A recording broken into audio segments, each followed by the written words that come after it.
Abatuuze mu ggombolola ey'ekituntu mu disitulikiti ey'Empigi nga bakulembeddwamu John Bosco Sserwadda ssentebe wa NRM mu ggombolola eno bavudde mu mbeera olw'abakulembeze abazingamya pulogulaamu za gavumenti.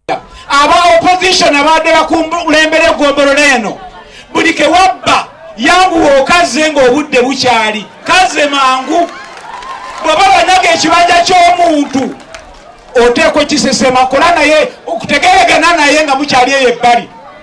Bw'oba wanyaga ettaka ly'omuntu nga weegasse n'ababbi b'ettaka mu kitundu gw'abadde chairman w'eggombolola oba ne banno be mbadde mukolagana nabo yanguwa mangu okutegeregana nabo oseseme bye walya.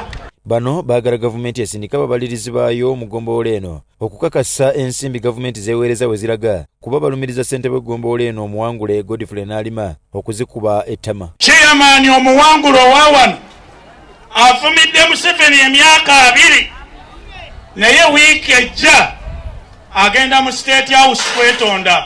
Lwaki yeetonda mu State House n'ateetondera wano mu bantu baasobezza? Ebyo mu birondoole kitundu ffe twakayakane ewala lwe babasirana kitundu kateeyimusibwa ffe tulina omubaka ffe tulina chairman LC3 owa NRM. Ku mukolo ogw'okwebaza abalonzi ba Mawokota South oguyindidde mu ggombolola eno ku kisaawe Kyewanise, omubaka omulonde Susan Nakawuki Nsambu yeeweze obutagumiikiriza balyake. Wadde bassentebe b'amagombolola nga balimu engalo ng'ebintu by'abantu tebibatuukako nga babyeddiza ng'abantu abo tugenda kumeggana nabo era tugenda kusaba ofisi ya Auditor General neno saidi etunuleyo magombolola wansi tetwala kulaba ssente yamwe wa musolo yonna yonna ng'egenda mu ngalo enkyamu. Buvunaanyizibwa bwaffe okulondoola enteekateeka za gavumenti. Asiimye bannamawokota olw'okulonda obulungi n'alambika ku byatandikirako. Abantu b'e Mawokota balima emmwanyi ate nze maama kamwanyi akatale k'emmwanyi tukalina mu ggwanga erya Itale mu ggwanga erya Algeria. Abantu pe tugenda bakolera stowa magombolola balete mwanyi zaabwe bafune ku bbeeyi ennungi ng'eya UCDA abaana basome. Kati abaana b'e Mawokota bagenda somera ku mwanyi. Tetwagala mwana atudde waka nga maama Mawokota akutte mu nkasi. Bannamawokota abagumizza ku ebyo omubaka abaddeyo Yusufu Nsibambi byagenda abajjako. Mwami Nsibambi projects ze ezinaaba zirabiseewo tujje zitwala mu maaso naye musabe ekimotoka kya kasasiro akikomyewo kitwale kasasiro weekayabwe n'oweebuwama n'oweebukasa. Bw'anaaba tasobodde nja kuleeta ekimotoka kya kasasiro ku lw'abantu b'Amawokota eno era kasasiro tuddemu tumutwale. Gavumenti erina obusobozi obutuwa amasannyalaze kuba nabwo gatutawaanya nga constituency eno. Tugenda kuteekawo eddoboozi Reya mmanyi bulungi gyeri komishona w'amasannyalaze mumanyi Honorable Ruth Nankabirwa nga minisita w'amasannyalaze tumanyaganye bulungi ate tuli ba mukwano nja mutuulirira.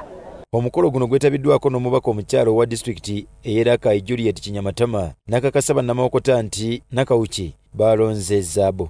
Tewali muntu atya Katonda n'atakuuma ndagaano. Yabasuubizza era agenda kukola. Mukyala mukozi nnyo naye nga mwesimbu ku kigambo kye kyaba abawadde.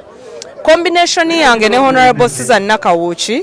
Susan yasooka mu Parliament namusanga avuddeyo ng'agenda mu Yala ate kati era nsanzeeyo. Naye kitukuumidde mu bukulembeze kwe kumanya amaanyi wabwe gali. Bana NRM abalala abawangudde bifo basuubizza obuweereza obubuna wonna. NRM ekomyewo mu Mpigi yonna kuba bwe ntunulidde kituntu efaanagana ne Muduuma yakomyewo. Olaba nti abantu bafunye ssentebe b'amagombolola aba NRM ne balonda abakiise ku disitulikiti aba NRM era ne Muduuma bwe yakoze. Enguudo si nnungi era n'ebyenjigiriza fasigule tufuna ntono. Njagala nnyo okutambula mu masomero nkwatagane n'abakulu b'amasomero nkwatagane n'abazadde basobole okusomesa omwana wa kituntu ebeere eggombolola eyeeyagaza. Mutale mwa Kizito Vincent, Soroti TV Omunnyo.